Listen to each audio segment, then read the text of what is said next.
I'm not gay, I'm straight. Radio Free Intimate episode 353, I think. Getting back to black metal, a genre all about ice and cold and winter. Got a question for you. What to you is the coldest sounding black metal band? Ice, ice, baby. Amongst the modern cadre of currently active black metal bands, a lot of people would say Paysage d'Hiver, who we covered on episode 351 a couple weeks ago. And yeah, that's pretty cold sounding stuff. When it comes to the old school Nordic stuff, a lot of people say that you should End up in jail. if you don't recognize the coldness of Immortal, but with their blizzard beasts and their cryptic winter storms and their Black and mighty Raven Dar. And yeah, when those guys get serious about the whole Arctic thing, they're definitely Cold as ice. But for me, the coldest black metal band, bar none, the one I always listen to on the first snow of every year, pretty much since I got into them way back in like 2005 or something, is a band that I don't see nearly mentioned enough for how good they are. That band being Sorcier de Glaces from old French Canada. You know, I've given Brett Stevens a lot of guff over the years on this show, but he was something of a formative influence in my own personal metal taste back when I was in high school. And to give the man credit, he's one of the only people I've ever seen talk about these guys. He's definitely the person that made me aware of them. And for that, I guess I gotta say, Wow, thank you. because they're pretty spectacular. The best way to describe these guys' band sound that I've found is to paraphrase an old review I read of Pessimist's second album, Blood for the Gods. Awesome album, by the way. I might have to do a Pessimist episode at some point. But in this review, the writer said that Pessimist sounded like they'd been listening to every American death metal band that really mattered, but they hadn't copied any of them. Sorcier de Glaces is basically the same thing, but with second wave black metal. They've listened to all the good bands, they've taken influence from all of them, they don't really sound like they're copying any of them specifically. And I do mean all of them. Like these guys, they covered Darkthrone like everybody else has, but they've also covered Obtained Enslavement, the old Swiss band Messiah, Samael, Tormentor, Necromantia. The two fellas behind Sorcier de Glaces clearly have an encyclopedic knowledge of what constitutes good black metal. And honestly, particularly in this day and age, sometimes that's all you need to start up a really effective black metal project. And I'm not just talking about, oh, these guys have heard X number of bands. I mean that they've heard every black metal band and they understand what makes the good bands good, and they're able to apply that to their own music. It also helps that they're an older band, so they started before a lot of the more annoying trends going on in black metal nowadays. I'm pretty sure these guys are the first Quebecois black metal band. They definitely existed way before stuff like Monarch or Forteresse or anything like that, the famous stuff nowadays. But the first Sorcier de Glaces album actually predates even the first Frozen Shadows album by a year, coming out in 1998, entitled Snowland. And this album in particular, look man, a lot of times you hear bands being described as, this is the best band that you've never heard. With Sorcier de Glaces, particularly in regards to the Snowland album, that's actually a very true statement. For starters, aesthetically, for cold black metal, this album's essentially perfect. The vocals, the ultra fuzzy but still melodic guitars, the super icy keyboard patches, they're all dialed in exactly where they need to be. But production can really only take you so far. Luckily for Sorcier de Glaces, they've got the songwriting there as well, with these very long form, winding, icy kind of guitar riffs blending into the haze of the keyboards and the wash of cymbals from the drum kit. Definitely very Transylvanian Hunger influenced in that regard, despite the fact that songwriting wise this doesn't sound too much like Transylvanian Hunger. They just happen to have that great ear for texture that Darkthrone had during their peak years. Also, fuck me, those vocals are nasty sounding. Really hateful shit that again seems to be a bit of an expansion on some older Norwegian black metal stuff. In this case, the vocals from the first Emperor album come to mind. Then they bring back ideas from the beginning of the song, now given a new variation, and the addition of some very orchestral sounding production. Again, a great ear for texture coming from this duo. Almost kind of funeral doom with the drumming at points. And from there they build up to one of the best transitions of all time.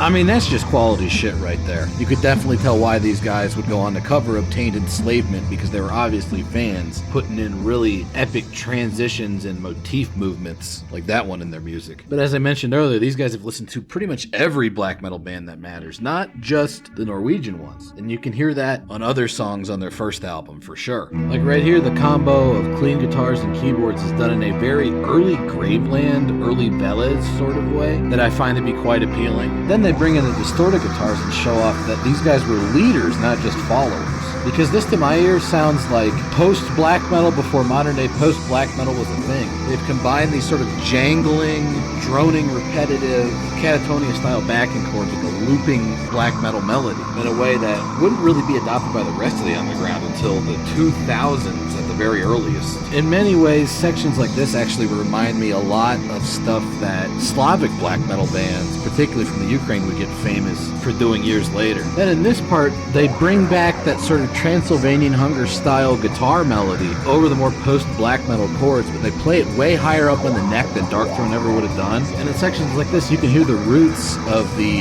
more modern nationalist, Quebecois separatist black metal bands like Fortress. It all kind of stems from this, at least in my ears. At the time, really only Sorcier de Glaces was doing stuff like this, but it has since become sort of a trademark of a lot of French-Canadian black metal. Also, the jangly guitars right here showing off a lot of influence from early Ancient, Forgotten Woods, that sort of thing. Like I said, they've listened to every black metal band that matters, and you can hear little bits of it in all their music. Like right here, they have a very bouncing, sort of pulsating, Graveland, Triumphant era style rhythm section that then moves into more obtained enslavement sounding territory again. They take ideas from all over the place and they've combined them into ways that nobody else at the time had thought to do, thus giving themselves a very original sound that manages to remain true black metal, not meant for posers.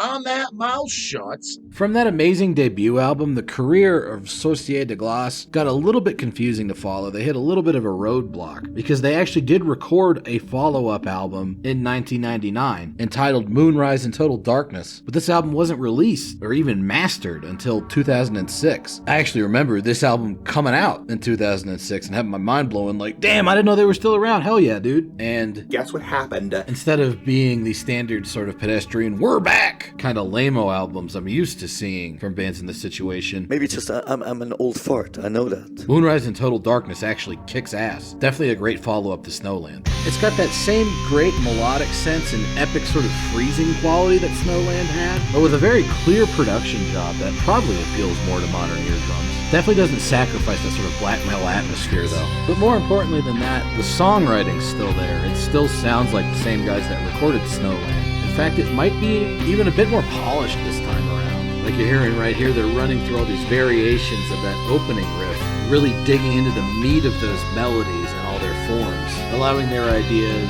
space to mutate over the course of the song before they hit you with that black metal fury.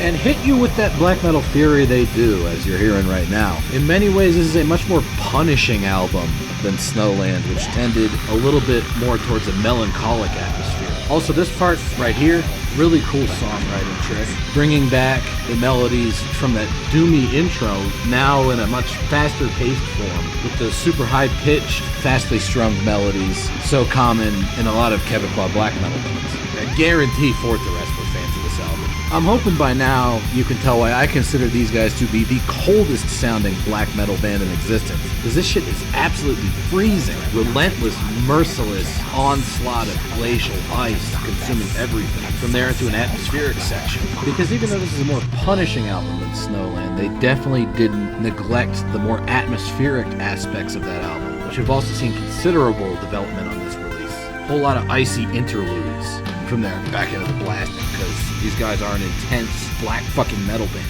So 2006, they finally get out that second album they recorded back in 1999, and we're moving into sort of a Sorcier de Glaces renaissance, which really culminated in the years 2011 and then 2012. In 2012, they actually released a re-recording of the Snowland album, which unlike a lot of re-recorded albums, actually ended up being pretty interesting, sort of bringing forth different qualities in the music from the original debut while keeping the soul intact. Maybe it's just for nostalgic reasons, I still tend to prefer the original in this case, but Snowland 2012 is still an album very much worth listening to. For comparison's sake, 2012 version tends to be a little bit heavier if you compare stuff like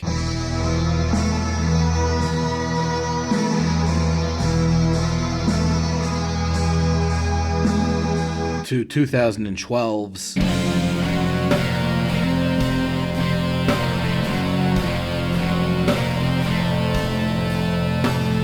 The difference is pretty obvious. The newer version has a lot more weight to the guitars, not nearly as much keyboard presence. In fact, unless I'm mistaken, I don't think the 2012 version features any keyboards at all. They're both cool in my book. But a year before this new version of the Snowland album came out, in 2011, Sorcier de Glace put out their long-awaited third new full-length album, The Pure Essence of Primitive Forests. I remember being a little worried when I saw they were putting a new album out, because I'm like, how's it going to measure up to the old stuff? Guess what happened? Not only does it more than adequately measure up to their old stuff, but it might in fact be the best black metal album to come out in the year 2011.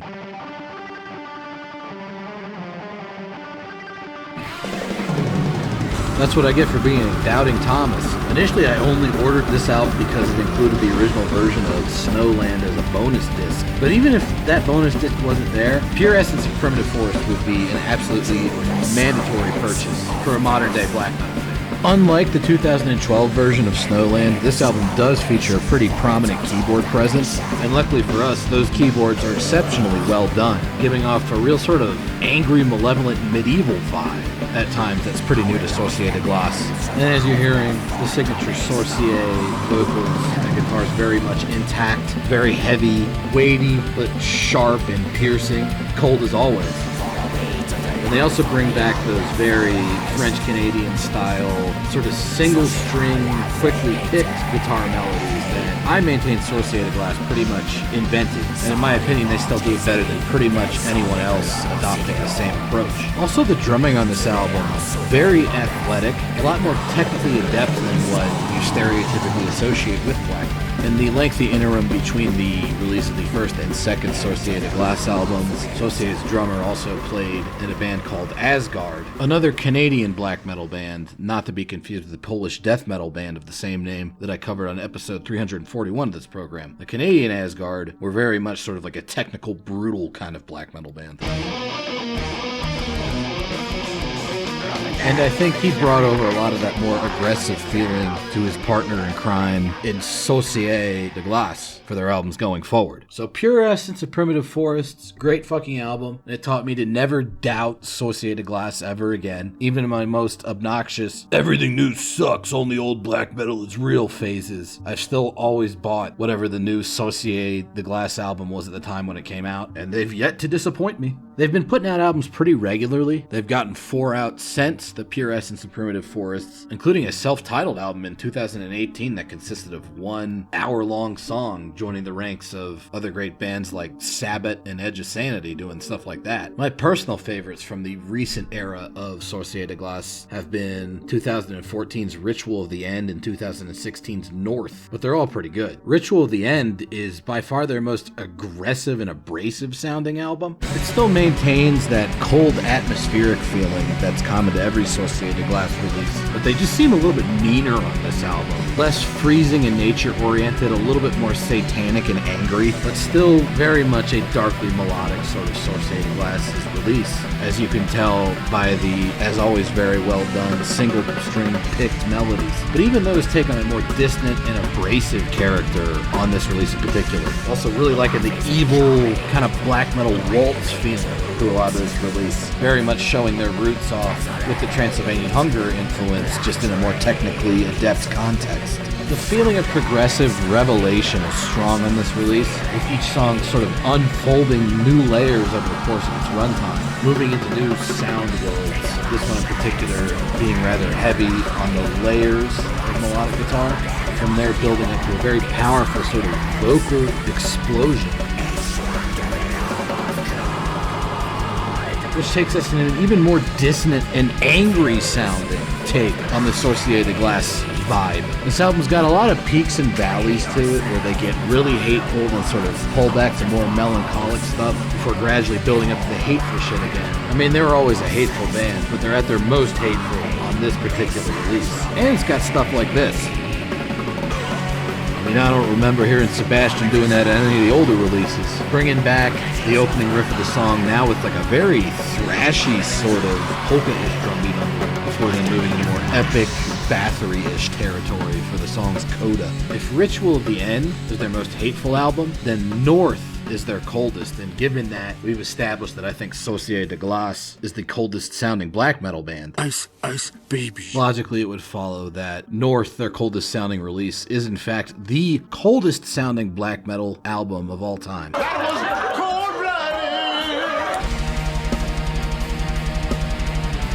A lot of that cold feeling comes from a particular way this guy does double bass on the album, with these slower snare hits over the constant barrage hail of kick drums. But that cold feeling becomes even more noticeable during the sections where the drums back off entirely. You just have these icy blocks of guitar chords freezing your eardrums. Another noticeable update on this album would be the inclusion of more low-pitch, almost death metal narration type vocal styles that coexist with the high-pitched, harsh screams. You're right here. See, the high-pitched vocals are still there, but there is a bit more vocal dynamism on this release compared to anything else Sorcier de Glaces has done. Such a layered, thick sort of album. You've got the harsh tremolo pick guitar, cleaner jangly guitar in the background, and over all of it, that arcing ice, the single string picked guitar melodies. From there, we're heading into another section where the drums back off. You just allow the guitars to freeze you in isolation with these sort of emanating waves of sound. This particular Sorcier de Glaces album is actually a concept album, which you can tell from the lyric parts coming up right here.